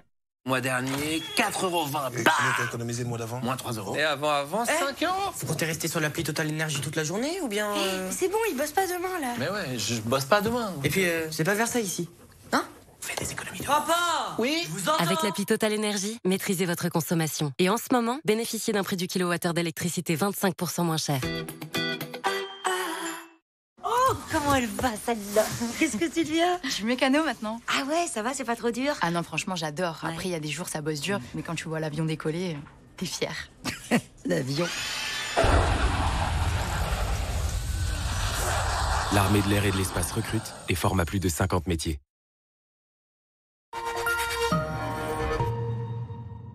L'âme de BMW. Où prend-elle vie? Ici. Ici. Ici. Yes. Surtout ici, avec vous. 100% plaisir de conduire, 100% électrique. Le plaisir de conduire continue avec la BMW iX1 M Sport à 490 € par mois. Chez CV, depuis plus de 60 ans, nous imprimons vos plus beaux souvenirs. Comme Magali, offrez un livre photo CV à ceux que vous aimez. Créez-le facilement sur cv.fr. Chez Honda, nous concevons qu'en choisissant l'une de nos voitures, vous choisissez un partenaire de vie. Mais nous concevons surtout que quel que soit le modèle choisi, vous devriez toujours pouvoir compter sur lui. Chez Honda, nous concevons cela depuis 75 ans. Découvrez la gamme électrifiée Honda conçue pour durer. En ce moment, le HR-V hybride est à partir de 249 € par mois et jusqu'à 10 ans de garantie moteur offerte. Vous connaissez sûrement Vistaprint pour ses cartes de visite. Mais saviez-vous qu'on imprime aussi ça, ça et ça? Oui, c'est gravé au laser. On imprime votre marque surtout pour que les clients puissent vous remarquer, penser à vous, vous adorer et devenir vos plus grands fans. Tout s'imprime sur Vistaprint.fr. Élue marque préférée des Français. Nouvelle MG3 Hybride Plus. MG3 pour 3 fois plus d'économie. Économie à l'achat. Économie à l'usage. Économie à long terme. Alors plus que jamais, Essayez, comparez. Vous choisirez MG. Nouvelle MG3 Hybrid Plus. À partir de 19 990 €. Sans condition. L'autre jour, je faisais mon quintet plus avec les potes. Et là, le patron me dit « Hey, tu devrais essayer la nouvelle option, Max. » Ah bah non. Moi, c'est Alex, je réponds. On se marre. Mais non, l'option Max pour multiplier tes gains. Alors j'essaye et bim, je multiplie mes gains par 10. Tu m'appelles Max quand tu veux. Hein. Et en ce moment, profitez de la semaine au max dans votre point de vente PMU avec une tirelire d'1 million € au Quintet Plus les dimanches 10 et 17 novembre. PMU.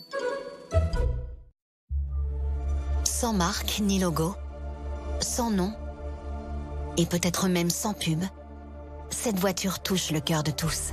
Iconique et populaire, pot de yaourt adoré ou Dolce Vita incarné, pour chacun, cette voiture respire l'optimisme. Bientôt, le bonus 2024, c'est fini. Tout va changer. Heureusement, Fiat est là et double le bonus écologique de 4 000 €. Fiat s'engage et étend le bonus à 8 000 € pour tous.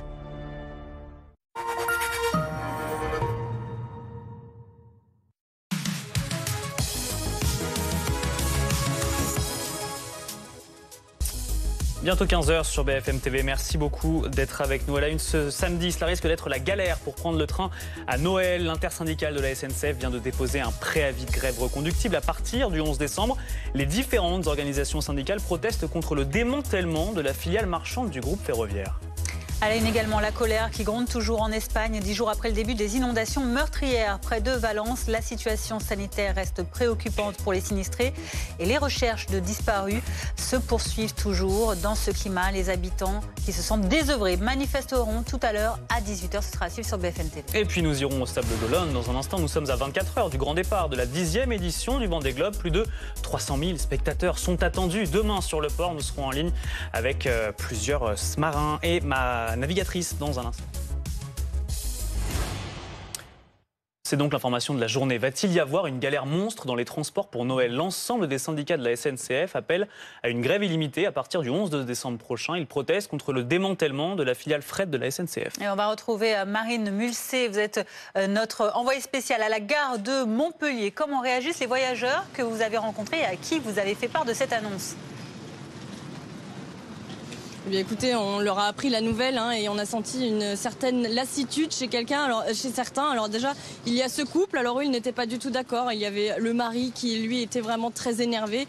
Et sa femme, son épouse, qui, elle, comprenait que les agents SNCF puissent faire grève pour faire part de leurs revendications. Et puis, il y a encore cette voyageuse qui doit prendre le train le 17 décembre. Alors elle est un peu angoissée parce qu'elle a déjà eu ce problème-là l'année dernière lorsqu'elle a dû prendre le train pour Noël. Et puis, de manière générale, les voyageurs sont mitigés parce qu'ils comprennent que les agents SNCF fassent grève pour faire part, pour leurs droits. Mais en même temps, ils sentent que les voyageurs sont un peu pris en otage. Et je vous propose d'écouter une des voyageuses à qui on a posé la question tout à l'heure avec Camille Martin. Pas sûr de pouvoir avoir son train pour aller voir sa famille. En fait, pendant les fêtes de fin d'année, c'est un peu compliqué. Oui, il y a d'autres alternatives. Le covoiturage, le bus, voilà, en fait, on y arrive toujours. C'est un peu la même rengaine tous les ans, j'ai l'impression. Après, certainement que la cause est louable, mais ils veulent se faire entendre également à cette période-là. C'est certainement leur seul moyen de se faire entendre, donc je peux comprendre, mais ça va embêter pas mal de monde. Évidemment, ça peut impacter les voyages de fin d'année familiaux. Écologiquement, tout le monde est partant pour le train, mais quelquefois, les grèves, ça peut impacter. Donc je le rappelle, grève le 21 novembre et une autre à partir du 11 décembre. Et celle-ci, elle est illimitée et reconductible et pourrait éventuellement continuer jusqu'aux fêtes de Noël. Marine Mulsé à Montpellier sur des images de Camille Martin. On continue d'en parler avec vous. Michel Kidor, vous êtes vice-président de la Fédération des usagers des transports. Merci d'être avec nous sur BFM TV. J'imagine que vous, cette grève annoncée le 11 décembre, ça ne vous satisfait pas du tout. C'est une vieille histoire qui recommence, c'est une vieille histoire qui commence à lasser parce que là, on a clairement une grève politique. Il faut rappeler quand même très brièvement que Au cours des années passées, le fret SNCF a bénéficié d'aides d'État qui étaient illégales au regard du droit européen et du droit de la concurrence. Il y a une grosse amende de 5,3 milliards qui pesait sur la SNCF. Il y a une négociation entre le gouvernement français et la Commission européenne pour faire sauter cette amende, moyennant une restructuration du fret, qui n'est pas appelée à disparaître, qui est scindée entre la filiale logistique et une filiale qui va faire la maintenance des locomotives. Donc on est sur un débat qui d'ailleurs concerne absolument pas le voyageur lambda. Et là, on est sur un domaine sur lequel on n'y peut rien. Et en plus, les syndicats se tirent une balle dans le pied parce que le fret ferroviaire, il se porte mal en ce moment. Ça part décline à cause notamment de la concurrence, non pas d'autres compagnies ferroviaires, mais de la concurrence de la route, qui, elle, fait du dumping social avec des bas salaires et puis un bilan écologique désastreux. Donc il est là le débat. C'est un débat politique auquel on mêle les voyageurs, évidemment dans une période d'affluence, pour mettre la pression, et on s'en sert comme masse de manœuvre pour faire pression sur le gouvernement, qui va évidemment se méfier de l'impopularité de cette grève. Et qu'est-ce qui va être décidé, on n'en sait rien, mais c'est la grande angoisse. Alors selon les syndicats qui ont donc fait part de cette grève, de ce préavis de grève, il n'y a pas que ce problème de démantèlement, selon eux, du fret, il y a aussi des suppressions d'emplois. Selon eux, 10% des emplois dans le fret, dans la branche fret, seraient supprimés. Il y a ça aussi, ça représenterait 500 emplois. Mais il y a des négociations sociales qui se passent à la SNCF. Il ne faut pas nous faire le coup des gens qui découvrent tout d'un coup, au jour d'aujourd'hui, que, ah oui, tiens, il va se passer ça dans le fret et c'est scandaleux. J'imagine, alors la direction de la SNCF, est-ce qu'elle s'exprime, j'en sais rien. J'ai rien vu passer de ce côté-là. Enfin, faut pas nous faire croire que la négociation sociale n'existe pas. La SNCF, c'est l'entreprise dans laquelle elle est la plus développée. Donc ça, ils ont dû en discuter des suppressions d'emplois. Et c'est généralement dans une entreprise, alors je parle pas pour la SNCF, mais dans une entreprise comme ça, on arrive à reclasser les gens. C'est ce qui s'est passé dans d'autres secteurs ferroviaires en Europe, que j'ai eu aussi à suivre. Il n'y a pas de malaise social. Donc, s'il doit y en avoir un qui le négocie, mais qu'on n'appuie pas sur le bouton nucléaire dès le début, et évidemment, dans une grande période de migration traditionnelle. Mais alors, qu'est-ce que vous demandez aux grévistes et au gouvernement ? Mettez-vous autour de la table, trouvez une solution, mais ne prenez pas, c'est un terme qui est un peu galvaudé, en otage les voyageurs. Non, alors otages, moi j'aime pas, parce que pour moi les otages ils sont à Gaza, donc on nous instrumentalise, on nous utilise, on sert de masse de manœuvre, et ça c'est scandaleux. Ce qu'on dit, c'est qu'il faut que les gens se mettent autour de la table et discutent. C'est une grève politique, la solution elle est politique, puisque ça résulte, comme je l'ai dit, d'une négociation entre la Commission européenne et le gouvernement français. Qu'est-ce que les voyageurs ont à y voir là-dedans ? Donc que les gens se mettent autour de la table. J'ajoute que la solution elle est aussi politique, parce que j'évoquais la route à l'instant. Il y a une concurrence déloyale de la route. Donc, mais que le gouvernement se mette aussi autour de la table, et c'est d'ailleurs un agenda qui est européen, auquel on a souscrit, qui est celui du pacte vert, pour faire payer les pollueurs. Et la route, elle pollue. La route en France et en Europe, c'est 75% des émissions de gaz à effet de serre du transport. Le ferroviaire, c'est 0,4% d'émissions de gaz à effet de serre. Donc le ferroviaire, il est tout ce qu'on veut. Il est vertueux, il coche toutes les cases, le fret ferroviaire, pour peu qu'on ne s'amuse pas à faire grève tous les 4 matins et à tuer l'instrument de production. Donc pour vous, qu'est-ce qu'il y a derrière ce que vous semblez... J'ai entendu aussi que les syndicats mettaient derrière la concurrence. La concurrence, ça fait 20 ans qu'on sait qu'elle est là. Et dans le fret ferroviaire, ça fait 20 ans qu'elle est là. Donc là, en Allemagne, il y a une vingtaine de compagnies ferroviaires qui se font concurrence entre elles. La part du fret ferroviaire en Allemagne, elle est plus de 2 fois supérieure à celle du fret ferroviaire en France. Donc ce qu'il faut, c'est effectivement mettre autour de la table tous les interlocuteurs du transport, la route, le transport maritime, qui pollue aussi beaucoup, et voir là où le ferroviaire peut tirer son épingle du jeu. Je vais me faire l'avocat du diable juste pour revenir aux usagers. Un préavis de grève qui serait déclenché le 11 décembre, est-ce que les usagers n'ont pas le temps de se retourner ? Se retourner vers quoi ? Il y a un monopole. Les autocars sont pleins et automatiquement les autocars longue distance qu'on appelle les autocars Macron, les tarifs sont multipliés par 5 et donc c'est plus cher qu'une première de TGV parce que tout le monde se rebat là-dessus. Les gens reprennent la voiture, ils louent des voitures, ils font du covoiturage. Le bilan écologique et puis l'avion ne peut pas absorber tout le trafic ferroviaire. Je rappelle qu'un TGV c'est 800 personnes. Un TGV c'est 800 personnes. Anne-Sora Dubois du service politique de BFM TV. On comprend bien. Exaspération. Exaspération totale des voyageurs, exaspération totale également des syndicats de la SNCF. Ça s'annonce compliquée cette période-là pour le gouvernement. Oui, on pourrait quasi rajouter exaspération du gouvernement, en tout cas grosse inquiétude en direction de cette fin d'année en effet, parce que en plus traditionnellement, en termes d'impact d'image, c'est plus l'exécutif, le gouvernement qui est impacté que les grévistes et les syndicats, c'est-à-dire que assez rapidement, les Français en viennent à se dire le gendarme de l'État ne fait pas son travail et donc nos fêtes de fin d'année sont un enfer. Donc c'est très délicat à gérer pour le gouvernement, d'autant plus que comme il n'est plus le grand patron de la SNCF, l'État, eh bien, il a une marge de manœuvre assez limitée, pas dans les questions de fret, de stratégie de la SNCF, mais en tout cas dans les négociations sociales entre la direction de la SNCF et les syndicats. Normalement, il ne peut pas mettre son grain de sel. C'est ce qui vous explique toute la réserve aujourd'hui affichée par le ministre des Transports, François Durovray. L'année dernière, il y avait eu une gradation dans les réponses qui avait permis quand même de faire pression en termes de communication, en termes d'image, à la fois sur la direction de la SNCF et à la fois sur les syndicats, qui avaient fini par fonctionner puisqu'à quelques jours seulement de Noël, on avait évité le pire et les trains avaient pu circuler. Ce sont des outils qui ne sont pas récents, mais que les gouvernements successifs agitent avec de plus en plus de force au fur et à mesure de ces grèves qui se répètent.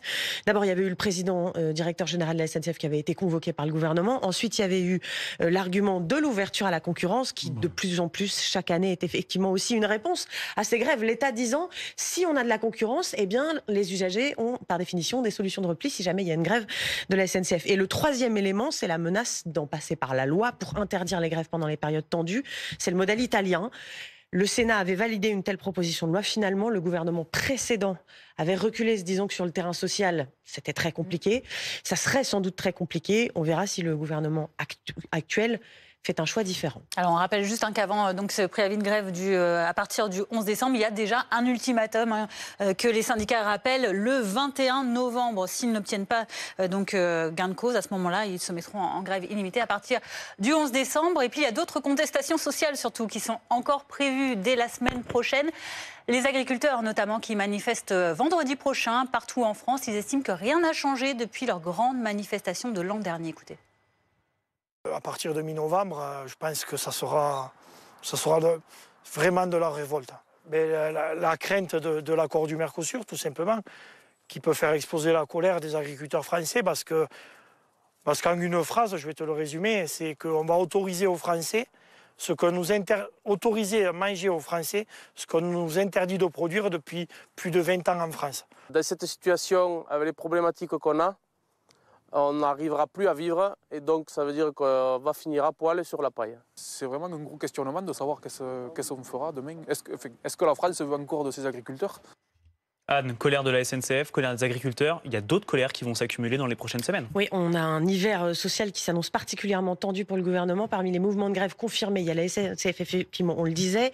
Le mouvement de grève chez Michelin à Cholet qui se poursuit en termes de fabrication, notamment de pneus. On verra si ça a des conséquences à un moment. La grève de l'aérien, les pilotes, à partir le 14 novembre, contre le triplement de la taxe de solidarité sur les billets d'avion. Nouveau mouvement de protestation des agriculteurs, on vient d'en parler. Alors attention, parce que ça peut avoir aussi des impacts si ça se prolonge sur les livraisons à Rungis qui est le lieu où on dispatche toute la nourriture qui va arriver aussi sur nos tables de Noël. Bien Ça sûr. impacte aussi sur les vacances possibles. Encore un. Parmi les mouvements de grève à venir, en tout cas probable, un appel à la grève nationale pour l'emploi en soutien des salariés d'Auchan le 12 décembre, appel émis par la CGT. La menace de grève de la fonction publique contre l'ajout de 2 jours de carence à ces CGT FO. Menace de grève des enseignants qui ont déposé une alerte sociale qui court depuis le 4 novembre, qui va jusqu'au 31 mars. Et enfin, les laboratoires pour Noël. Voilà, beau programme. Merci pour ce calendrier qui nous rassure. Merci Anne. Allez, 15h10 dans le reste de l'actualité. La situation catastrophique en Espagne, vous le savez, près de Valence notamment. Ça reste très tendu avec ces rues où de dizaines de communes qui sont toujours remplies de boue. La situation est difficile puisque le nettoyage est toujours en cours, que la situation sanitaire, elle aussi, devient préoccupante et les habitants, les sinistrés qui sont toujours très en colère sur ce qu'il se passe et ce qu'ils attendent toujours des autorités. Et on va retrouver Antoine Forestier, qui est notre envoyé spécial depuis Valence. Antoine, les habitants continuent heure après heure, jour après jour, de nettoyer ce qu'ils peuvent nettoyer.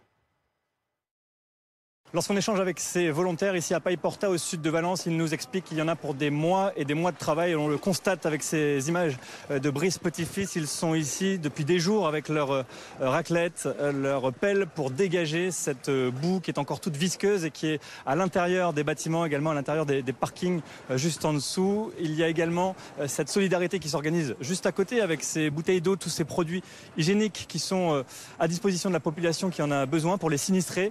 Un petit peu plus loin.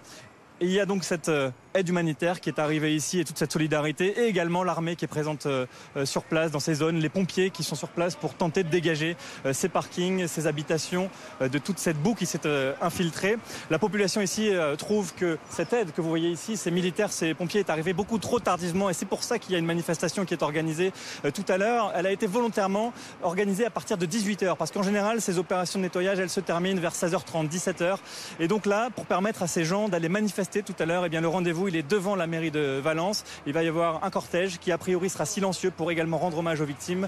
Et le mot d'ordre, ça va être de demander la démission des responsables politiques qui ont, selon la population ici, trop tardé à arriver et à notamment déclencher les alertes au moment du passage. Vous le voyez, pour vous donner un ordre d'idée sur ce qui s'est passé, tout ce monticule de voitures, chaque jour 30 à 40 voitures sont rajoutées ici sur ce parking. On en compte des milliers ici dans ce quartier. Ça vous donne une idée du travail qui reste ici plus de 10 jours après ce qu'il s'est passé à Valence. Également dans l'actualité, moins de 24 heures maintenant avant le grand départ de la 10e édition du Vendée Globe. Cette course parmi les océans du monde, une course autour du monde, en solitaire, en voilier, sans assistance, sans escale. Azizé Boisin, vous êtes au Sable d'Olonne pour BFM TV où on vous retrouve pour cet événement sportif, mais qui est également un immense succès populaire. Et rien que 300 000 visiteurs sont attendus dès demain. On imagine que déjà l'ambiance est au rendez-vous.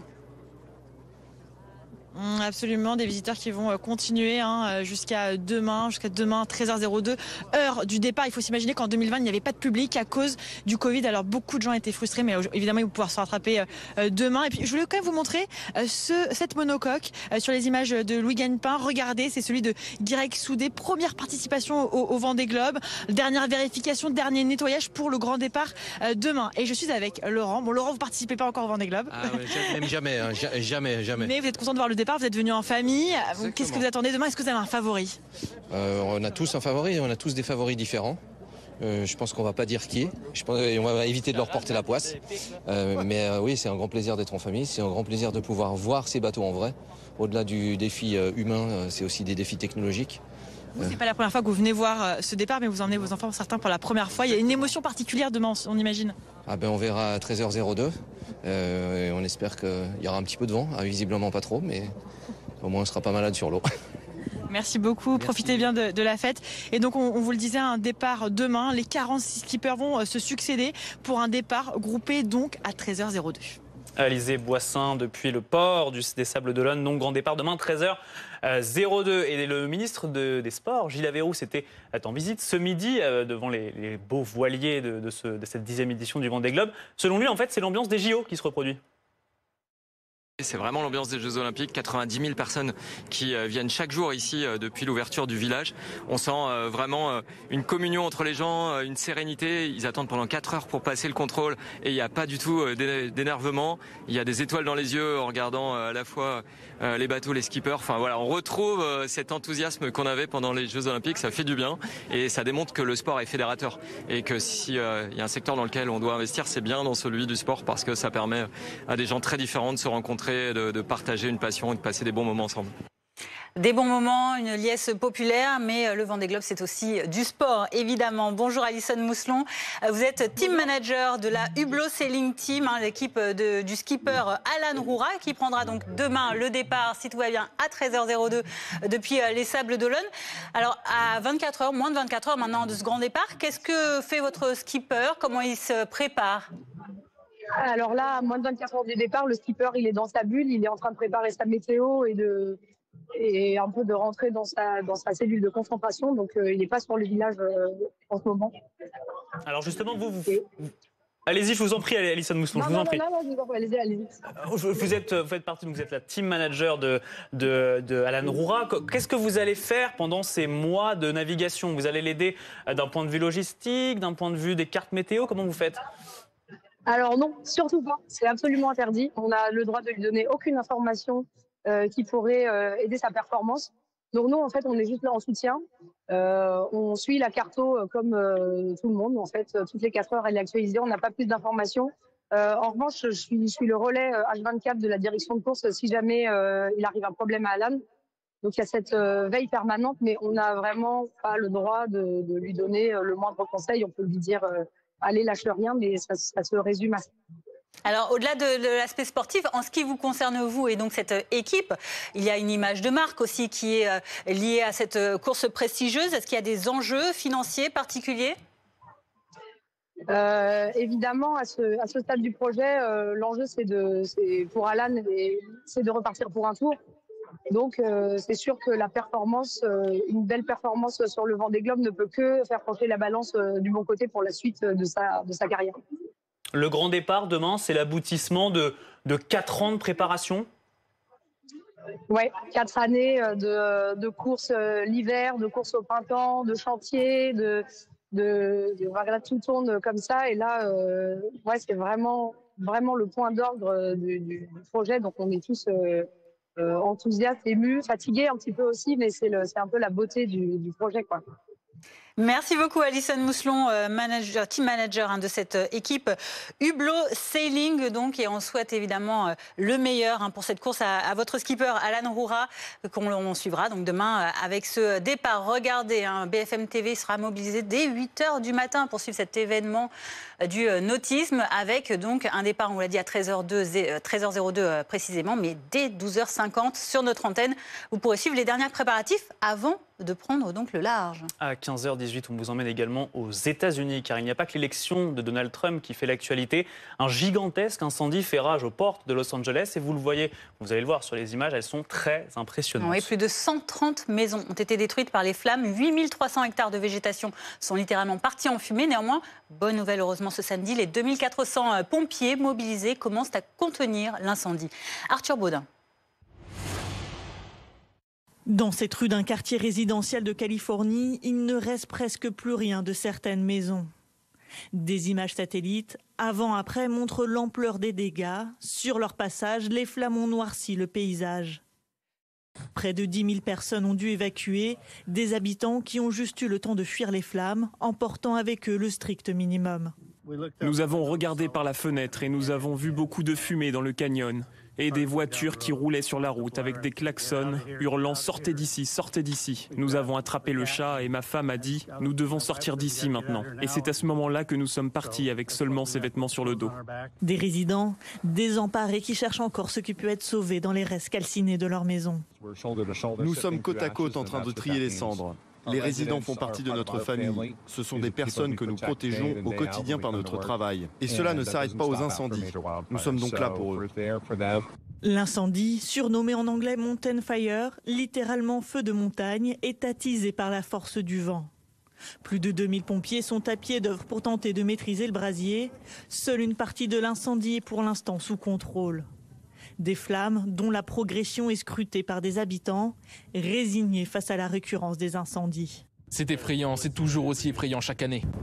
C'est un phénomène assez courant ici. Dans certains endroits, il y a des tornades, dans d'autres, des incendies. La baisse des températures dans les prochains jours fait espérer aux pompiers une amélioration de la situation, mais les soldats du feu doivent aussi se battre sur un nouveau front. À quelques centaines de kilomètres plus au sud, un nouvel incendie s'est déclaré hier.